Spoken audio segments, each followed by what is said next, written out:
જય શ્રી કૃષ્ણ બાળકો, regular video lecture તમે જુઓ છો એ જાણીને ઘણો આનંદ થયો અને આ જ રીતે જોતા રહેજો. ઓલરાઈટ, આજે દાખલો આપણે સ્વાધ્યાયની અંદર પહોંચ્યા હતા. દાખલો નંબર 3.12 સમજવો પડે એમ છે એટલે ધ્યાનથી પહેલા રકમ જોઈ લ્યો. એમાં કોઈ મોટા ડેટા આપેલા નથી, આમ થિયરિટિકલ જેવો દાખલો છે છતાં ગણતરી વાળો છે. એક દડાને 90 મીટરની ઊંચાઈ પરથી ફર્શ પર પડતો મૂકવામાં આવે છે. ફર્શ સાથેના પ્રત્યેક સંઘાત દરમિયાન દડો તેની મૂળ ઝડપના 10મા ભાગ જેટલી ઝડપ ગુમાવે છે. કેટલામા ભાગની? 10મા ભાગની, એટલે 10%. દડાની આ ગતિ માટે t બરાબર 0 થી t બરાબર 12 સેકન્ડ માટે ઝડપ સમયનો આલેખ દોરો. આલેખ એમને નહીં દોરે, પહેલા બધા મૂલ્યો આપણે મેળવવા પડશે 12 સેકન્ડ સુધી. એટલે હું સૌથી પહેલા તમને આખો દાખલો સમજાવતા ગણાવી દઉં છું અને લાસ્ટમાં આપણે મળેલા બધા જ મૂલ્યો અનુસાર આપણે દાખલો ગણવાનો છે. આ ધ્યાનમાં ખાસ રાખો, બરાબર? તો સૌથી પહેલા રાશિમાં બે જ રાશિ તમારે માટે જાણીતી છે. એકને કહેવામાં આવે, તમને પૂરી ઊંચાઈ h બરાબર 90 મીટર આપેલી છે અને ગુરુત્વ પ્રવેગ g બરાબર 9.8 મીટર પ્રતિ સેકન્ડ સ્ક્વેર આવું આપેલું છે. આ બે જ ડેટા છે. હવે સાઈડમાં હું અહીંયા સાદી પેલા આકૃતિ દોરું છું એટલે તમને ધ્યાનમાં રહે. આ ઊંચાઈ વાળું બિંદુ છે, આ નીચેનું ફર્શ છે. દડાને તમે અહીંથી આ 90 મીટર છે આ ધ્યાનમાં રાખો અને અહીંયા v0 બરાબર 0 છે, બરાબર? અહીંથી તમે દડાને પડતો મૂક્યો અને નીચે અથડાણો. તો બે વસ્તુ છે કે 90 મીટર એને અંતર શરૂઆતમાં તો કાપેલું જ છે. મુક્ત પતન કરતા પદાર્થ માટેનો પ્રારંભિક વેગ 0 હોય, બરાબર? ઊંચાઈ તમને આપેલી છે. તો આપણા માટે સૌથી પહેલો મુદ્દો એ છે કે ફર્શ પર પ્રથમ વખત દડો અથડાય તે માટે નો સમય t હોય તો h બરાબર v0 t વત્તા 1/2 g t સ્ક્વેર. પદાર્થ નીચે આવે છે એટલે g પ્લસ જ હોય. પ્રારંભિક વેગ 0 છે, h બરાબર ખાલી આટલું જ વધશે તો t બરાબર શું આવશે મને કયો? t બરાબર √2h અપોન શું આવશે કયો મને? g, બરાબર? તો ઇક્વલ ટુ √2 ગુણ્યા h એટલે 90 મીટર છેદમાં 9.8 બરાબર √180 છેદમાં 9.8. હવે આ બેનો તમે ભાગાકાર કરશો. આનો પહેલા ભાગાકાર કરવો પડશે, પછી વર્ગમૂળ શોધવું પડશે. તો એ લગભગ 4.3 સેકન્ડ આવશે. આ નીચે પહોંચવાનો ટાઈમ આવ્યો, બધામાં હું રાઉન્ડ કરતો જાઉં છું, બરાબર? 4.3 સેકન્ડ નીચે પહોંચ્યો, બરાબર? હવે એ આયા અથડાય છે. અથડાય જ્યારે તમને બધાને ખબર હોવી જોઈએ કે જેમ નીચે આવતો જાય તેમ તેમ વેગ વધતો જાય, વધતા જ્યારે તે જમીનની બરાબર નજીક પહોંચે એટલે અથડાવાની તૈયારીમાં હોય ત્યારે, અથડાયા પછીની વાત નથી, અથડાતી વખતની વાત છે. તો આ દડો જ્યારે અથડાય ત્યારનો વેગ v is equal to v0 વત્તા gt, બરાબર. ત્યારનો વેગ એટલે v ઇઝ ઇક્વલ ટુ અહીંયા આવશે કેટલો ટાઈમ એને લાગ્યો 4.3 એટલે g બરાબર 9.8 ગુણ્યા 4.3, બરાબર. આ બેનો તમે ગુણાકાર કરો એટલે લગભગ એમ સમજો કે 42 મીટર પ્રતિ સેકન્ડ આવશે. આ પ્રથમ વખત અથડાણો ત્યારનો વેગ આવ્યો. હવે અથડાયા પછી તેની 10% જેટલી સ્પીડમાં શું થાય છે? ઘટાડો. એટલે કે અથડાયા બાદ તેની ઝડપ 10માં ભાગની થઈ જાય છે. હતી કેટલી? 42. 42 માંથી 42 નો 10મો ભાગ તમારે બાદ કરવો પડે. તેથી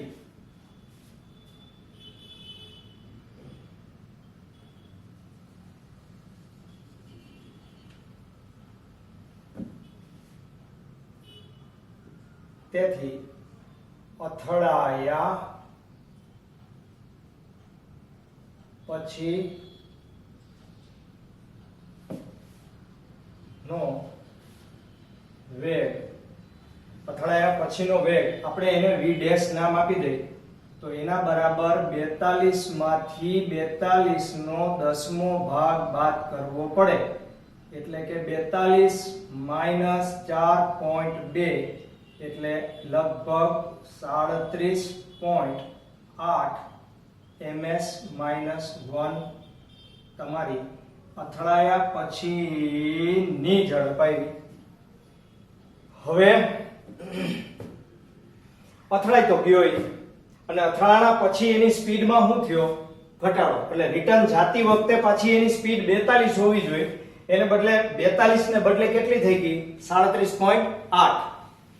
તો હવે મને કહો કે પાછો ઉપર જાય, આપણે ઊંચાઈનું કઈ કામ નથી હો બાળકો, કારણ કે આપણે v વિરુદ્ધ t નો આલેખ જોઈએ છે. એટલે પાછી કેટલી ઊંચાઈ પ્રાપ્ત કરશે એ નથી જાણવું, પણ તમને ખબર પડવી જોઈએ કે અહીંથી દડો અથડાઈને ઉપર જાય તો એ પાછો 90 મીટરે ના પહોંચે, કારણ કે એની સ્પીડ ઘટી ગઈ છે. 10મા ભાગની સ્પીડ થઈ ગઈ એટલે એ 90 મીટર તો ઉપર નહીં જાય. એ જેટલો જાય એટલો, પણ એને ઉપર જવા માટેનો ટાઈમ આપણે લેવો પડે, કારણ કે આપણી રકમમાં બરાબર જુઓ, આપણે 12 સેકન્ડ સુધી આગળ વધવાનું છે. અત્યારે આપણે 4.3 સેકન્ડ સુધી ગયા છીએ, એટલે કે અહીંથી અહીંનો ટાઈમ આપણે નોંધો. હવે અહીંથી અહીંનો ટાઈમ આપણે નોંધવાનો છે. એટલે કે હવે ફરીથી મહત્તમ ઊંચાઈ માટે નો સમય t ડેશ હોય તો નવો વેગ એટલે અહીંથી અથડાઈને પાછો આવે એ વેગ એટલે કે v ડેશ, બરાબર. આ તમારો અંતિમ વેગ છે, સોરી, એટલે આ પ્રારંભિક વેગ બનશે. અંતિમ વેગ તમારો અહીંયા છે, એને તમારે v0 કેવો હોય તો છૂટ છે, બરાબર. તો હું અહીં ગુજરાતીમાં લખી દઉં છું કે અંતિમ વેગ, કારણ કે નિશાનીમાં તમને પ્રોબ્લેમ થશે. પ્રારંભિક વેગ માઈનસ gt ડેશ. તો અંતિમ વેગ આપણો કેટલો છે? 37.8. સોરી, અંતિમ વેગ આપણો, અંતિમ વેગ એટલે ઉપર જાય પદાર્થ ત્યારનો વેગ 0, પ્રારંભિક વેગ 37.8 અને પદાર્થ ઉપર જાય છે એટલે -9.8 t ડેશ. તેથી t ડેશ બરાબર 37.8 ના છેદમાં 9.8. ચાલો ભાઈ કેવો મને કેટલો ટાઈમ આવશે? લગભગ 3.9 સેકન્ડ આવશે. કેટલો? 3.9. બરાબર. અહીંયા મેં લખ્યું એને બદલે હું નીચે લખું. તેથી t ડેશ બરાબર 3.9 સેકન્ડ. આને પણ આપણે રાઉન્ડ કરી દઈએ. પાછો ઉપર પહોંચી ગયો. હવે આપણે ટાઈમ ગણી લઈએ. આપણે 12 સેકન્ડે પહોંચવાનું. હજી પહોંચ્યા તો નથી પણ છતાંય ગણી લઈએ. અને હવે આટલી મુસાફરી નો સમય બરાબર t વત્તા t ડેશ બરાબર t કેટલો ટાઈમ હતો ભાઈ? 4.3. અને આ ટાઈમ આવ્યો તમારો પાછો 3.9. સ્વાભાવિક છે ના ખબર પડે કે ઊંચી ઊંચાઈ પ્રાપ્ત કરશે. પહેલા એ 90 મીટરમાં 4.3 ટાઈમ લાગ્યો તો આમાં 3.9 લાગ્યો. સ્પીડ એ ઘટી ગઈ તો એટલી ઊંચાઈ તો નહીં જ મળે. આપણે ઊંચાઈ શોધવી જ નથી કારણ કે ઊંચાઈનું આપણે કંઈ કામ નથી. ઓકે, તો ઇક્વલ ટુ અહીંયા વત્તા આવશે એટલે ઇક્વલ ટુ 9 ને 3 12, 4 ને 1 5 ને 3 8.2 સેકન્ડ. આ ધ્યાનમાં રાખજો. આ આંકડો પણ 8.2 સેકન્ડ. હવે ક્યાં ગયો? કેટલી મુસાફરી થઈ? પેલા ઉપરથી નીચે આવ્યો, નીચેથી ઉપર ગયો. હવે ઉપરથી પાછો ક્યાં આવશે? નીચે આવશે. હજી 12 સેકન્ડ થઈ નથી એટલે હજી આપણે ઉપરથી એને નીચે લઈ આવવો તો પડશે જ. બરાબર. જુઓ ફરીથી કહી દો કે આ ટાઈમ તમારો 90 મીટર ઉપરથી નીચે સુધીનો ટાઈમ. બરાબર. એના પછી આ મહત્તમ ઊંચાઈ પ્રાપ્ત કરવા માટે પાછો સમય. બરાબર. આ સમય 3.9 એટલે ટોટલ 8.2 મળ્યો. હવે આ 8.2 બાદ હવે એ ક્યાં ગયો છે? ભૂલાઈ ન જાય. મહત્તમ ઊંચાઈ ત્યાંથી પાછો આવે છે. જો અહીંયા સાઈડમાં સાદી આકૃતિ પાછી દોરી દઉં કે અહીંયા એ મહત્તમ ઊંચાઈએ અહીંયા પહોંચી ગયો છે. એટલે અહીંથી અહીંયા પહોંચ્યો ત્યારે 4.3 સેકન્ડ લાગી અને પાછો અહીંથી ઉપર ગયો ત્યારે 3.9 સેકન્ડ લાગી અને હવે ત્યાંથી પાછો નીચે આવશે.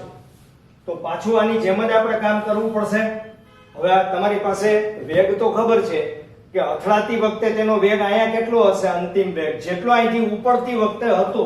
ઉપડતી વખતે એનો વેગ કેટલો હતો? 37.8 એનો વેગ હતો. અહીંયા પડતી વખતે પણ 37.8 હશે કે જે આ ગતિ માટેનો પ્રારંભિક વેગ હતો એ આ ગતિ માટેનો અંતિમ વેગ બનશે. આ અંતિમ વેગ તો એનો પ્રારંભિક વેગ તો તમારે કેવો લેવો પડશે? 0. બરાબર. તો હવે ફરીથી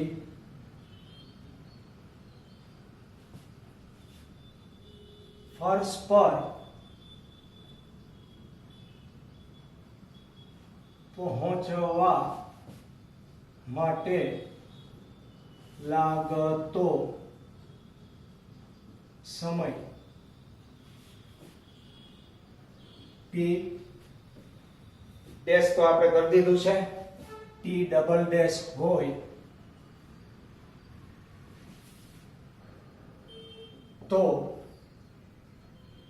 v dash is equal to v0 પદાર્થ નીચે આવે છે એટલે વત્તા gt ડબલ ડેશ. બરાબર. v ડેશ એટલે પડતી વખતનો અંતિમ વેગ. અંતિમ વેગ એટલે 37.8. v0 વેગ એટલે પ્રારંભિક વેગ ઉપરથી નીચે આવે છે વત્તા g એટલે 9.8 અને t ડબલ ડેશ. અને તેથી t ડબલ ડેશ બરાબર 37.8 છેદમાં 9.8 અને તેથી t ડબલ ડેશ બરાબર કેટલો ટાઈમ આવશે? વાહ આવતો તો એટલો જોવો ભાગાકાર છે એટલે 3.9 સેકન્ડ પાછો આવ્યો ટાઈમ. બરાબર. અને તેથી હવે મુસાફરી નો કુલ સમય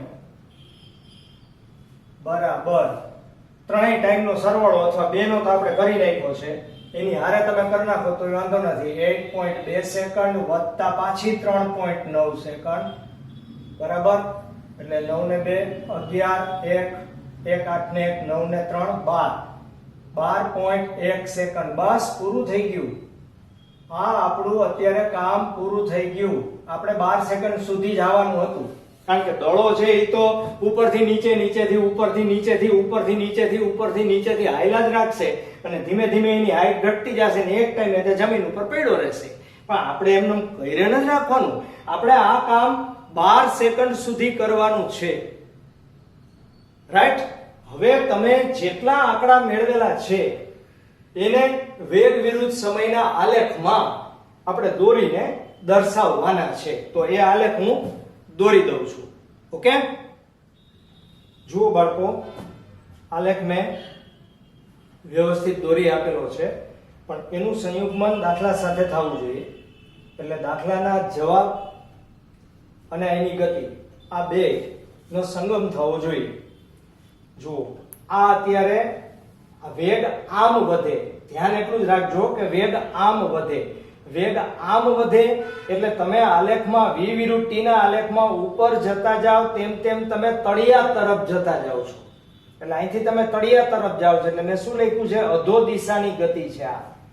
તો તમે શૂન્ય સમયે 90 મીટર આગળથી દડાને પડતો મૂક્યો અને સૌથી પહેલા દડો જ્યારે ફર્શને અથડાણો ત્યારનો વેગ એનો 42 હતો. કેટલો હતો? 42. અને અથડાયા બાદ તેનો વેગ ઘટ્યો. આ સીધી લીટી આ વેગનો ઘટાડો બતાવે પ્રથમ સંઘાત વખતે. અને પછી ભટકાય, જમીન સાથે ભટકાય. જમીન અહીંયા છે, પાછો ઉર્ધ્વ દિશામાં ગતિ કરે અને ઉર્ધ્વ દિશામાં ગતિ કરતી વખતે તે જ્યારે સી બિંદુએ પાછો અથડાય ત્યારે કેટલો ટાઈમ થયો એનો? 8.2 સેકન્ડ. અને જ્યારે અહીંથી અથડાઈને પાછો અહીંથી નીકળે છે, ઉર્ધ્વ દિશામાં ગતિ શરૂ કરે છે, ત્યારનો વેગ એનો કેટલો છે? 37.8. આટલો ઘટ્યો છે વેગ. બરાબર, 10% નો ઘટાડો એવું રકમમાં કીધું તું. રાઈટ? હવે આ ઉર્ધ્વ દિશામાં ગતિ કરતો કરતો તે મહત્તમ ઊંચાઈ પ્રાપ્ત કરે. એ મહત્તમ ઊંચાઈ 90 મીટર નહીં હોય. બરાબર, 90 કરતા ઓછી હશે, પણ એની આપણે જરૂર નથી એટલે આપણે શોધી નથી. તો અત્યારે 8.2 સેકન્ડે તે પદાર્થ પાછો હાઈટ ઉપર પહોંચે અને ત્યાંથી ફરી પાછો તે અધો દિશાની ગતિ શરૂ કરે ત્યારે અહીંયા તેનો વેગ કેટલો? આ વેગ તમારો છે એ 37.8. કારણ કે ઉપડતી વખતે જેટલો હતો એટલો જ વેગ એનો આ બિંદુએ મહત્તમ. આ તળિયું છે, ધ્યાનમાં રાખો. આ તળિયું છે, આ મહત્તમ ઊંચાઈ છે. તો મહત્તમ ઊંચાઈએ તેનો વેગ 0 છે. કેવો છે? 0. અને અહીંથી અહીં સુધીનો જે ટાઈમ લાગ્યો તમારો એ 3.9 છે. આ 4.2, આ 3.9, એટલે અહીંથી અહીં સુધીનો ટાઈમ તમારો 8.2. હવે એ 8.2 ઉપરથી નીચે આવે એટલે આ બિંદુ આગળ તમારો વેગ પ્રારંભિક કેવો થાય? 0. અને પાછો અહીંયા અથડાય ત્યારે તો કેટલો હશે? અથડાતી વખતે, અથડાયા પછી નથી કેતો, અથડાયા પછી પાછો 10% ઘટે, પણ અથડાતી વખતે 37.8 છે એટલે આપણે અહીંયા પણ 37.8 ગણતરીમાં લીધું છે અને એનો સમય પણ 3.9 જ આવશે. તો ટોટલ મુસાફરીનો ટાઈમ તમારો 12.1 થઈ ગયો. તો આપણું કામ છે એ 12 સેકન્ડ સુધીનું જ હતું, તો આપણે 12.1 સુધીનો આલેખ દોરી નાખ્યો છે. રાઈટ? તો આ આલેખ બરાબર ધ્યાનથી જોતા જજો. ઓકે, તો હવે આપણે આના પછીનો દાખલો ગણશું. એની પહેલા તમે આલેખ વ્યવસ્થિત દોરી લ્યો.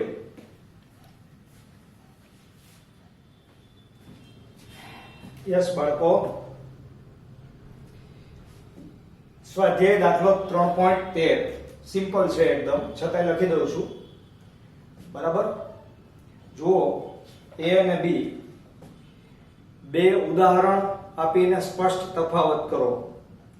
કોઈ એક સમયગાળામાં સ્થાનાંતરનું માન અને કોઈ કણ દ્વારા આટલા જ સમયમાં કાપેલ પથ લંબાઈ કોઈ એક સમયગાળામાં સરેરાશ વેગનું માન અને એટલા જ સમયગાળા માટે સરેરાશ ઝડપ, આ બે માટે A અને B બંને માટે દર્શાવો કે બીજી રાશિ પ્રથમ રાશિ કરતાં મોટી કે તેના જેટલી છે અને સમાનતાનું ચિહ્ન ક્યારે સાચું છે. સરળતા માટે ગતિને એક પરિમાણિક લો. ભાઈ આપણે આગળ સમજી ચૂકેલા છીએ. અત્યારે સૌથી પહેલા તમારે પથ લંબાઈ અને સ્થાનાંતર સરખા ક્યારે અને જુદા ક્યારે એ તફાવત આપવાનો છે. એના પછી આપણે સરેરાશ ઝડપ અને સરેરાશ વેગનો તફાવત આપવાનો છે આ જ ઉદાહરણમાંથી. ઓકે, તો ધારો કે t સમયમાં કણ A થી B થી C ગતિ કરે તો પથ લંબાઈ બરાબર AB વત્તા BC થાય. પરંતુ સ્થાનાંતર બરાબર AC થાય. અહીં AB વત્તા BC is greater than AC. એટલે કે આ કિસ્સામાં પથ લંબાઈ is greater than સ્થાનાંતર. પરંતુ જો કણ સીધો A થી C જાય તો પથ લંબાઈ બરાબર શું થાય? સ્થાનાંતર થાય.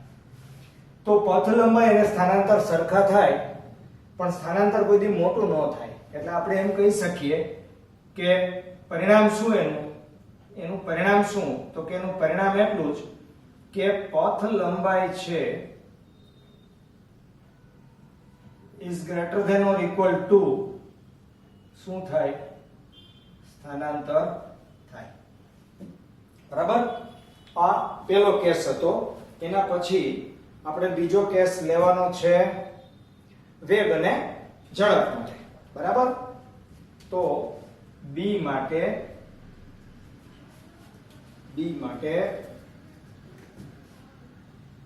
સરેરાશ ઝડપ અને સરેરાશ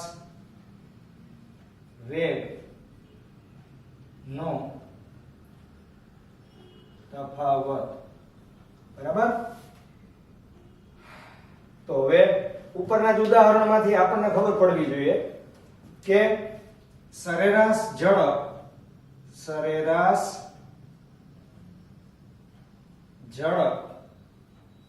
બરાબર પથ લંબાઈ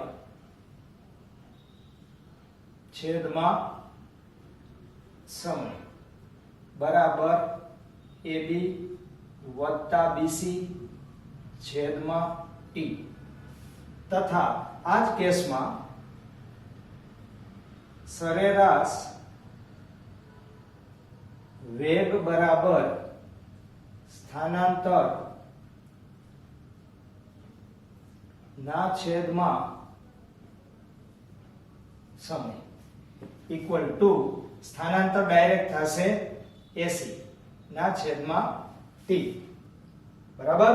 અને તેથી સરેરાશ ઝડપ છે એ ઉની જેમ જ કાં તો ગ્રેટર ધેન હશે અને કાં તો ઇક્વલ ટુ હશે. એ સરેરાશ વેગ. તો સરેરાશ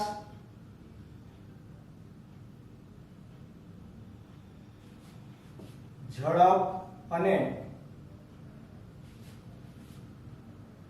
સરેરાશ વેગ ત્યારે જ સમાન થાય કે જ્યારે પથ લંબાઈ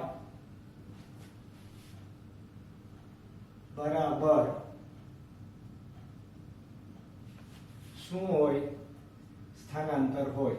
એટલે કે જો ડાયરેક્ટ કણ A થી C જતો હોય તો એની પથ લંબાઈ જેટલી છે એટલું જ એનું શું થાય? સ્થાનાંતર થાય. રાઈટ? હવે એના પછી 3.14 એક વ્યક્તિ સુરેખ માર્ગે 5 કિલોમીટર પ્રતિ કલાકની ઝડપે તેના ઘરેથી 2.5 કિલોમીટર દૂર આવેલા માર્કેટમાં જાય છે, પરંતુ માર્કેટને બંધ જુએ છે. તે તરત જ 7.5 કિલોમીટર પ્રતિ કલાકની ઝડપથી ઘરે પાછો ફરે છે. તો સરેરાશ વેગનું માન 0 થી 30 મિનિટ, 0 થી 50 મિનિટ, 0 થી 40 મિનિટ. ભાઈ આ દાખલો આટલા વિસ્તારમાં સમાવવાની શક્યતા નથી, બરાબર? તો એને માટે આપણે 3.15 નો દાખલો પહેલા અહીંયા લખી નાખીએ, ટૂંકમાં ગણી નાખીએ. ગણવા જેવું છે નહીં, સિમ્પલ છે. આમ તો એમાં 3.14 નો ઉલ્લેખ છે, પણ એમાં કઈ બહુ ગભરાવાની જરૂર નથી. 3.13 અને 3.14 માં આપણે સરેરાશ ઝડપ અને સરેરાશ વેગ વચ્ચેનો તફાવત કાળજીપૂર્વક સ્પષ્ટ કર્યો. આમાં આપણે સાદું ઉદાહરણ લઈને કર્યું, અને આપણે જે 3.14 ગણશું એમાં કાયદેસર આંકડા સાથે, સૂત્ર સાથે, ઘટના સાથે સમજીને કરશું. બાબત બે સરખી જ આવશે, બરાબર? તો એનો પ્રશ્ન એ છે 3.15 માં કે તાત્ક્ષણિક ઝડપ અને તાત્ક્ષણિક વેગ માટે આવા તફાવત પર વિચાર કરવો આવશ્યક નથી. તાત્ક્ષણિક ઝડપ હંમેશા તાત્ક્ષણિક વેગના માન જેટલી હોય છે. શા માટે? બરાબર? તો એકદમ સિમ્પલ વસ્તુ તમારે લખવાની છે. બિલકુલ. જો તમારા માટે આવશે સ્વાધ્યાય દાખલો 3.15. બરાબર? તો 3.15 માં શું લખેલું છે? બરાબર? હવે તાત્ક્ષણિક ઝડપ v બરાબર limit delta t tends to 0 delta x upon delta t બરાબર dx અપોન dt નો અર્થ એમ થાય કે અતિ સૂક્ષ્મ સમય માટે સ્થાન નો ફેરફાર પણ અતિ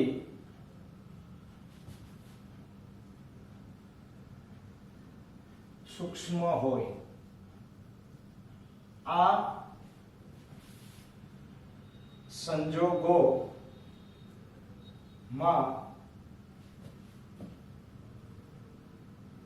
પથ લંબાઈ બરાબર શું થવાનું છે? સ્થાનાંતર જ થાય. અને તેથી તત્કાલીન ઝડપ કોની સાથે સરખાવવાનું છે તમારે? તાત્ક્ષણિક ઝડપ હંમેશા તાત્ક્ષણિક વેગ, તત્કાલીન ઝડપ અને તત્કાલીન વેગ હંમેશા સમાન હોય. કારણ કે તમે જે સમય લ્યો છો બાળકો, એ સમય બહુ મોટો હોય. દાખલા તરીકે તમે A થી B ગયા તો એ સમય બહુ મોટો છે, પણ તમે અતિ નાનો સમય લ્યો, એકદમ સૂક્ષ્મ સમય લ્યો, તો એ સૂક્ષ્મ સમયમાં તમારું સ્થાનાંતર એ અતિ સૂક્ષ્મ હોય. એવા સંજોગોમાં પથ લંબાઈ અને સ્થાનાંતર છે એમની વચ્ચે બહુ મોટો ભેદ રહેતો નથી. ઓકે, તો હવે તમે આ બે દાખલા નાના છે લખી લ્યો. આપણે એના પછી 3.14 ગણવાનો છે.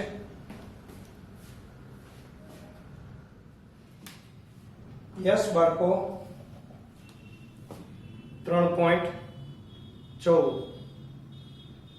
એક વ્યક્તિ સુરેખ માર્ગે 5 કિલોમીટર પ્રતિ કલાકની ઝડપથી તેના ઘરેથી 2.5 કિલોમીટર દૂર આવેલા માર્કેટમાં જાય છે. બરાબર? પરંતુ માર્કેટને તે બંધ જુએ છે અને તે તરત જ પાછો 7.5 કિલોમીટરની ઝડપે ઘરે પાછો ફરે છે.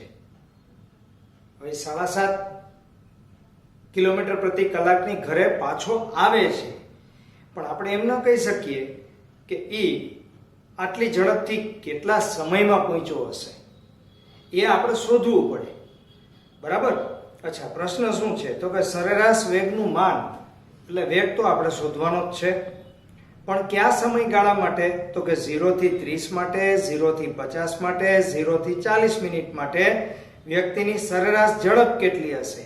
એટલે આટલી જ મિનિટમાં સરેરાશ વેગ અને આટલી જ મિનિટમાં સરેરાશ ઝડપ કેટલી હશે? પછી નોંધ લખી છે. આ ઉદાહરણથી તમે પ્રભાવિત થશો કે સરેરાશ ઝડપને સરેરાશ વેગના માન તરીકે દર્શાવવા કરતા કુલ પથ લંબાઈ અને કુલ સમયગાળાના ગુણોત્તર સ્વરૂપે વ્યાખ્યાયિત કરવી કેમ યોગ્ય છે? થાકીને ઘરે પહોંચેલી વ્યક્તિને તેની સરેરાશ ઝડપ 0 છે તેમ કહેવાય? ના કહેવાય. કારણ કે એવું આપણે બોલીએ કે ભાઈ તમારી સરેરાશ ઝડપ તો 0 છે, તો એ વ્યક્તિ આટલા કિલોમીટરનો રન કાપી અને આવે તો હારી થાકેલી હોય ને આપણે એને એમ કહીએ કે તમે તો કઈ કર્યું જ નથી. રાઈટ? આ એના જેવી વાત થઈ. તો એ મુનાસિબ નથી, એટલે કે યોગ્ય નથી. ઓકે, તો આપણું કામ છે અત્યારે એ તો જુદા જુદા ટાઈમ માટે અંતર શોધવાનું છે. તો સૌથી પહેલું કામ આપણે 0 થી 30 મિનિટ માં વ્યક્તિ એ કાપેલું અંતર બરાબર તે વ્યક્તિની ઝડપ ગુણ્યા શું લેવાનો છે? તેનો અંતર બરાબર ઝડપ ગુણ્યા સમય. તો ઝડપ એની જાતી વખતે, માર્કેટમાં જાતી વખતની વાત છે આ. બરાબર? તો આ ઘર થી માર્કેટ તરફ જાય ત્યારે તેણે કાપેલું અંતર બરાબર ઝડપ એની કેટલી છે? જાતી વખતે કેટલી છે ઝડપ? 5 કિલોમીટર પ્રતિ કલાક. એટલે 5 કિલોમીટર. એક વખત તમને એકમ સાથે લખી દઉં છું, પછી તમે સમજી જશો. અને 30 મિનિટ, મિનિટને પણ આપણે આ કલાક છે એટલે કલાકમાં ફેરવવી પડે. એટલે આ બે જાય અને અહીંયા 2 આવે તો ઇક્વલ ટુ 2.5 કિલોમીટર. ભાઈ આ 2.5 કિલોમીટર આવ્યું તો ડિસ્ટન્સ એનું 2.5 કિલોમીટર જ હતું. ક્યાંથી 2.5 કિલોમીટર હતું? તો કે ઘરથી માર્કેટનું જુઓ અંતર આપેલું છે 2.5 કિલોમીટર દૂર. બરાબર? તો આનો અર્થ એમ થયો કે જો વ્યક્તિ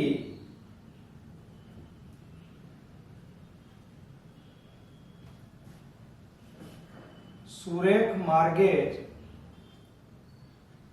ગતિ કરે તો અહીં પથ લંબાઈ બરાબર શું થાય? સ્થાનાંતર થતું હોવાથી સરેરાશ ઝડપ બરાબર સરેરાશ વેગ બરાબર એનો વેગ કેટલો હતો જ તો કે 5 કિલોમીટર પ્રતિ કલાક થાય. શું કામે?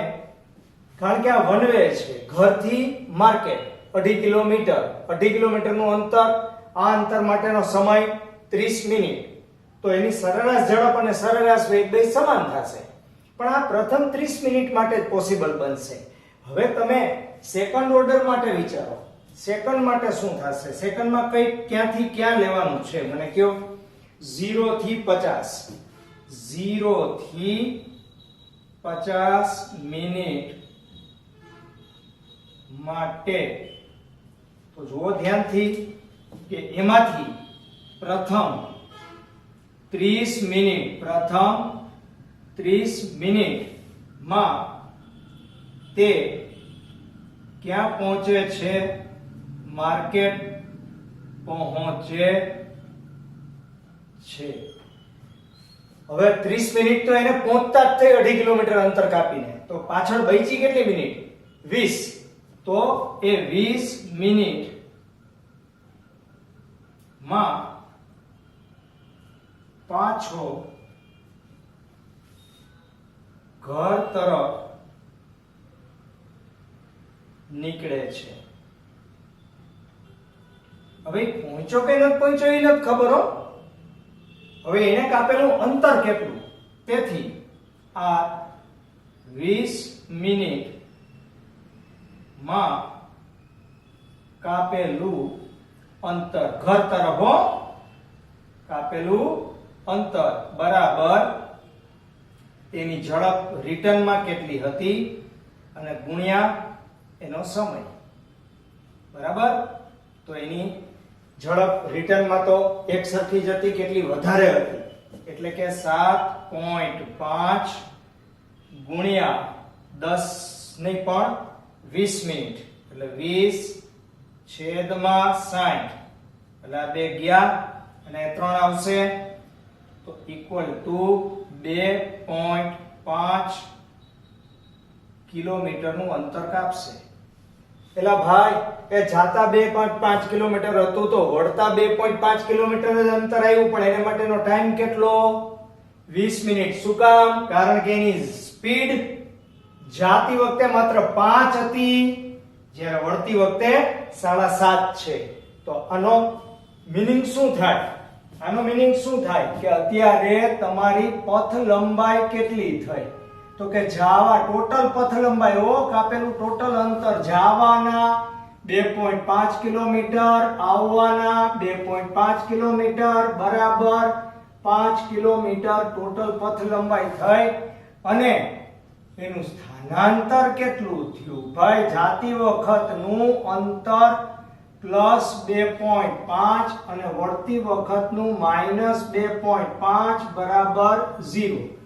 અને તેથી સરેરાશ ઝડપ બરાબર તેની પથ લંબાઈ છેદમાં સમય બરાબર. ભાઈ એની પથ લંબાઈ કેટલી થઈ? તો કે 5 કિલોમીટર. અને ટોટલ ટાઈમ કેટલો? તો કે 50 મિનિટ એટલે 50 ભાગ્યા 60 બરાબર 5 ગુણ્યા 60 છેદમાં 50 બરાબર. અને તેથી સરેરાશ ઝડપ બરાબર હિસાબ કરવામાં આ બે ગયા એટલે 6 કિલોમીટર પ્રતિ કલાક. આ 6 કિલોમીટર પ્રતિ કલાક આવી. અને સરેરાશ વેગ બરાબર ભાઈ મારે આમ તો લખવાની જરૂર નથી, કારણ કે સ્થાનાંતર જ તમારું શૂન્ય થઈ ગયું છે. પછી ટાઈમ ગમે તેટલો હોય, તમારો સરેરાશ વેગ તો કેવો આવશે? શૂન્ય જ આવવાનો છે. ઓકે બાળકો, હવે ત્રીજા પોઈન્ટની અંદર જુઓ. તમારો ત્રીજો પોઈન્ટ શું કહે છે? કેટલી મિનિટ આપેલી છે? કેટલી મિનિટ છે? 0 થી 40 મિનિટ. 0 થી 40 મિનિટ. તો પ્રથમ 30 મિનિટ માં તો તે માર્કેટ માં પહોંચે છે અને બાકીની 10 મિનિટ માં ઘર તરફ કાપેલું અંતર બરાબર. ભાઈ એની સ્પીડ કેટલી છે? તો કે 7.5. એ તો હતી જ. ટાઈમ બિચારા પાસે 10 મિનિટ જ બચ્યો છે, કારણ કે જવામાં 30 મિનિટ તો વહી ગઈ. તો 10/60 એટલે આ બે ગયા, અને જો આ બે જાય તો અહીંયા 7.5/6 બરાબર લગભગ તમારો અંતર છે એકની આસપાસ આવવું જોઈએ. 1.25 બરાબર. ચેક કરી લેજો. 1.25 કિલોમીટર. હવે 2.5 કિલોમીટર એનું ઘર થાય જો. હવે એ અડધો વિચારે રહી ગયો 40 મિનિટે તો, કારણ કે 50 મિનિટે એ ઘરે પહોંચતો તો 40 મિનિટે તો જવામાં વાંધો નથી કાંઈ, રિટર્નમાં તો અડધે જ આવે. બરાબર. અને તેથી તમારી હવે પથ લંબાઈ કેટલી થાય? તો કે પથ લંબાઈ જવાના 2.5 કિલોમીટર અને આવવાના 1.25 કિલોમીટર બરાબર 3.75 કિલોમીટર એને ટોટલ અંતર કાપ્યું. અને એનું સ્થાનાંતર કેટલું થાય? તો કે જવાના પ્લસ આવવાના માઈનસ બરાબર 1.25 કિલોમીટર થાય. અને તેથી સરેરાશ ઝડપ બરાબર પથ લંબાઈ કેટલી છે? તો કે 3.75 છેદમાં ટોટલ ટાઈમ 40/60 એટલે 60 ઉપર વહી જાય. બરાબર. તો હવે અહીંથી તમારા માટે 0 0 જાશે. તમે ધ્યાનમાં એ રાખજો કે આ ઘર તરફ આવી રહ્યો છો. આ કઈ તરફની વાત છે ભાઈ? ઘર તરફ. બરાબર. એટલે તમે આનો હિસાબ મારજો એટલે 5 પોઈન્ટ લગભગ 6 ની આસપાસ આવે. 6 અને 2 5 બરાબર આટલા કિલોમીટર પ્રતિ કલાક. અને લાસ્ટ પોઈન્ટ તમારો સરેરાશ વેગ બરાબર આવી જ રીતે સ્થાનાંતર 1.25 છેદમાં 40 અને ગુણાકારમાં કેટલા આવશે ભાઈ? 60. સરેરાશ વેગમાં તમને ખબર છે કે જાતું અંતર માંથી તમારે વળતું અંતર શું કરવું પડે? બાદ કરવું પડે. હવે તમે આનો હિસાબ મારશો એટલે આ લગભગ 1.875 કિલોમીટર પ્રતિ કલાક આવશે. આપણે ગણતરીમાં ટાઈમ બગાડતા નથી, પણ આશરે લખેલું છે એટલે છતાંય ચેક કરી લેજો, કદાચ એમાં ભૂલ હોઈ શકે.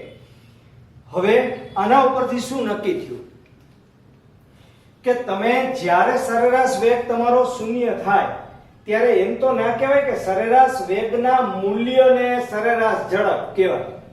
તો હવે સરેરાશ વેગનું તો 0 છે, તો હંમેશા સરેરાશ વેગના મૂલ્યને સરેરાશ ઝડપ કેવું એ યોગ્ય નથી. રાઈટ? એટલે સરેરાશ વેગ અને સરેરાશ ઝડપ વચ્ચેનો તફાવત દર્શાવતો આ ઉદાહરણ છે બાળકો. ઓલરાઈટ? લખી લ્યો તમે.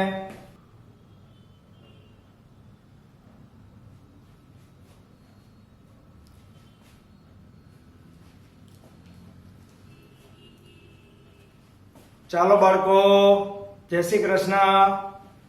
બરાબર, આજે આટલું જ. બાકી આવતીકાલે